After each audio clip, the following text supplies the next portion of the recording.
Yo, what's going on, Team Tweedie? I hope you're all super well. Welcome to episode 53 of #Asktweedie, the football show where you send in your football-related questions. I swack them on this Word document. I answer them, give you guys as much value as possible. Now I'm going to change this up a little bit. I'm going to zoom in, so alright, we're looking good.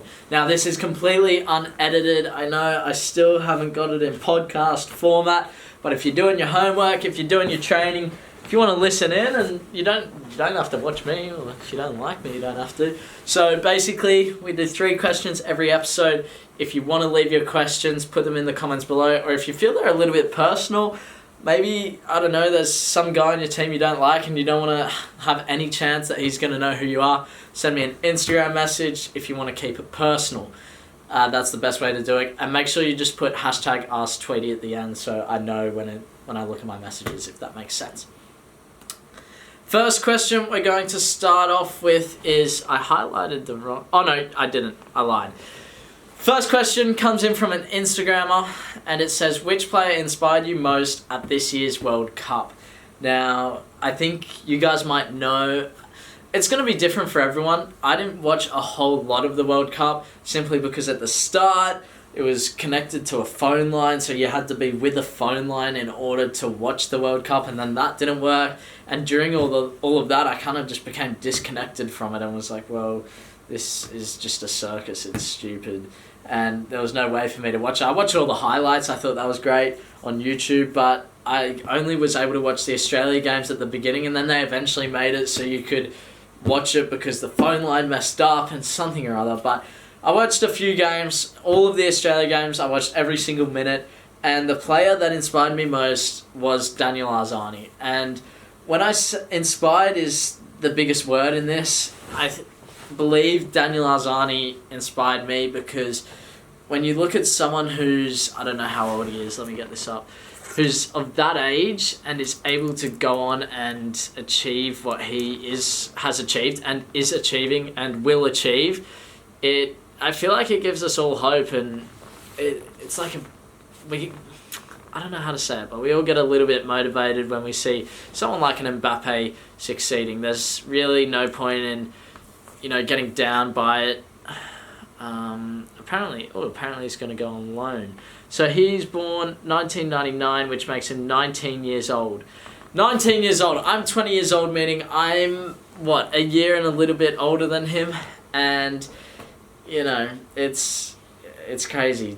He's played at a World Cup. He's played 3 games at 19 years of age. Played against Pogba, Mbappe, all of those guys. And to see someone like that who's succeeding, especially from your own country, you look at him, it's just like, wow, man, this is crazy. So mad props to him. But that is who has inspired me. Who has inspired you at this year's World Cup? Someone that has... Maybe they've flicked a switch for you and you were watching. I know Modric, for a lot of people, that might be their inspiring sort of player. For me, it was just Arzani because he had something. He flicked a switch and was like, wow. Watching him dribble on the ball, it inspired me to work on my dribbling and my close control. All of that sort of stuff. So, yeah, Daniel Arzani, let me know down in the comments who you thought inspired you. Second question. We're going to go with, what is your biggest struggle in football? My biggest struggle in football. Can we do well, I guess I can't really ask you guys. Alright, let's do a pastime struggle and a now struggle. So we're getting 2 different perspectives. So my biggest post-time struggle across football was when I was in the under 11s, I got dropped from Manly United, which was the representative league, and I didn't get back into Manly United until the under 16s, and I had to actually trial there with a coach who I knew, and so I had the connection there. I trialed with him during season, and I got in, and I was at Manly from under 16s until under 20s. So for me, the biggest struggle was that period from under 12s to the beginning of under 16s. Under 12s, I played up an age group for a local team. It was poor. Under 13s, I played my age group for my school. Under 14s, I think I played a little bit of my age group. Then I moved up into one level below Manly. And it was just trial after trial after trial after trial. going there every year, getting rejected, and man, it was tough. That was a tough time in football, and I always say in my life, no matter what it is, whether it's schooling, friends, anything, I wouldn't change anything. And the reason I say that is because if I changed something, even if it was so small, maybe the friends I hung out with at school, I wouldn't be the person that I am right now. And I'm happy with who I am right now, and I'm obviously working on a lot of things, not just football. You can put football aside sometimes, and just the person I am, how I perceive things, all of that sort of stuff. And then football terms, I'm happy with that because I know what I need to improve on, and I'm excited for the future. Now, if from under 12s, if I never got dropped from Manly and under 11s, I was one of 2 kids. And mind you, apparently I heard that in under 11s, I was the first player quick. In fact, out of 200 people or something who trialed, I had the quickest dribbling trial time, and I think I beat everyone by quite a decent speed, but I had the quickest dribbling time out of 200 kids around a circuit. By the way, download your dribbling programs down below, click the link in the description, or go to SheldonTweedie.com/programs. Got to get that plug in. Make sure you get it, because these are all drills that help me. But getting that sort of time, and you're told that you're great, you're in this environment where not many players are, I don't know, you get this sort of entitlement, I guess. But to lose that, I was one of 2 players dropped. To lose that at 11 years old, I was crying in front of the coaches, I was crying to Dad, I was absolutely in tears. I thought my life was over.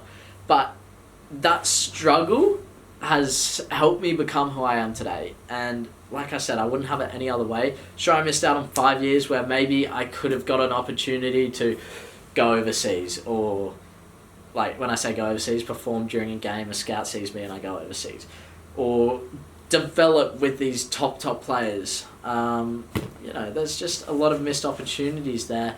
But when you look at it, it's like, well, I learned so much, not just in football, but life and the struggles. So when I get dropped from teams now, or when I'm trialing for teams, I'm not really bothered. I'm like, okay, I guess I am bothered if I have a professional trial, for example, like I did in Spain with the 5th division team, 5th division club, and their first team was in the 3rd division. Then at that point, I wanted to be there, but I knew it wasn't the end of the world if I didn't get in. I always knew there was something, and that's what I've learned from that. So that's the struggle from before. The struggle from the present, I guess, is, I don't know, I think part of the struggle is trying to secure I don't really see a struggle right now. I see the struggle being, it's a very small struggle, just putting on weight, and that's easy to change. I think the thing that I'm learning to deal with more and more is, I'd say mostly comments throughout YouTube and people trying to bring me down, whether it's on YouTube or during games or anything like that. I think mentally, through this whole YouTube experience, I've become so mentally strong that if someone comments something, or if someone says something on the field, more importantly, I don't get caught up in it. If someone doesn't say something I not necessarily disagree with, but if someone says something stupid or something that doesn't mean anything, and they're either one, trolling me on the field or just hating on me, and same for the comments, I just disregard it. It's like, okay, that's cool. I'm not fussed. So I'd say that was a big struggle for me, especially in the beginning of YouTube, and I'm sure you guys know, like, it's easy for a lot of people to sit behind the keyboard and say, you're never going to make it pro, you're never going to make it pro.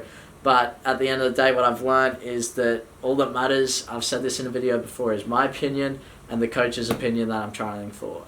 Realistically, no one else's opinion on me matters, because and that's the same for you guys, you shouldn't let anyone else have an opinion on you. And, opinions are opinions. Some people might say worthwhile opinions, like, you need to work on your shooting on your left foot, curling it around the keeper. And you go, you're right. And that's a different sort of opinion. But people who just say, you're never going to make it. There's so many stories out there of people who never make it and are told they're never going to make it and go on to do it. So those are the sort of things.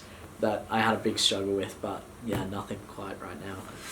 Last and final question, what is the biggest difference in the way football is played in Australia and England? That comes in from adamvsoccer. The last question comes in from Sean_Varian123. Biggest difference between Australian football and English football. Now this is difficult because when I didn't get to experience a whole lot of English football.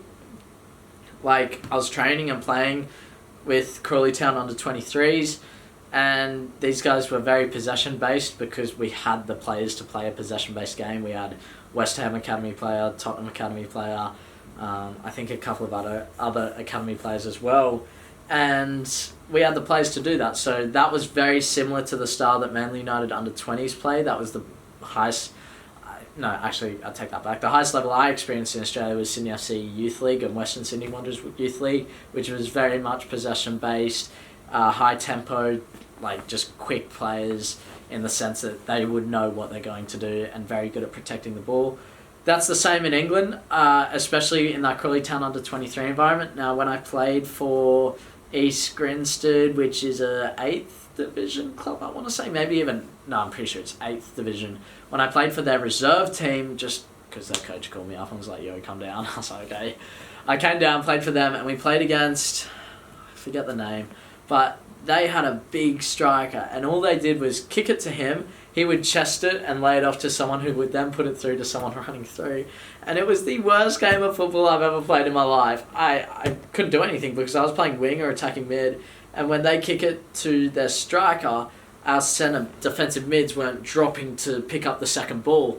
And when that doesn't happen, man, they just turn and play through or shoot or whatever. And I think at the lower levels of English football, it's very direct. I couldn't tell you. I'd say at the 6th division, where I was trialling with Whitehawk, that was good football. There were some very good players there. I never actually saw a game. I never got to play in a game, but I'd say it varies from the different levels. And I think, when I was at that top level in Australia, the Western Sydney Wanderers, the Sydney FCs, that's where it's quick play. I remember in the Wanderers squad, I'll do a video on this, but we had something like 8 young Socceroos in the squad. And when you have that, you can imagine what it's going to be like. So, yeah, it was an amazing experience, but look, the biggest difference...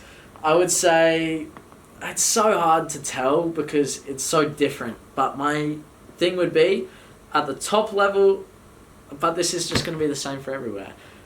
Because I'm going to say at the top level of Australia, it's very possession based. At the lower level of England, it's very, I'd even go on to say slow in the sense that people take too many touches.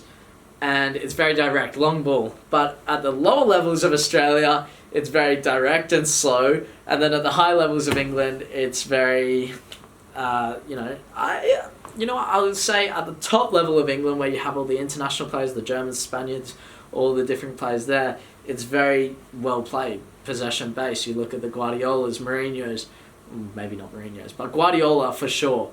Possession based, and then you drop down a level, and I've watched a championship game and League 2 game. It's pretty direct, but then again it comes down to the coach. League 2, Harry Kewell, coach of Crawley Town, he was playing a very possession based game, so you can't put your finger on it. You can't say this is the thing that is different from here.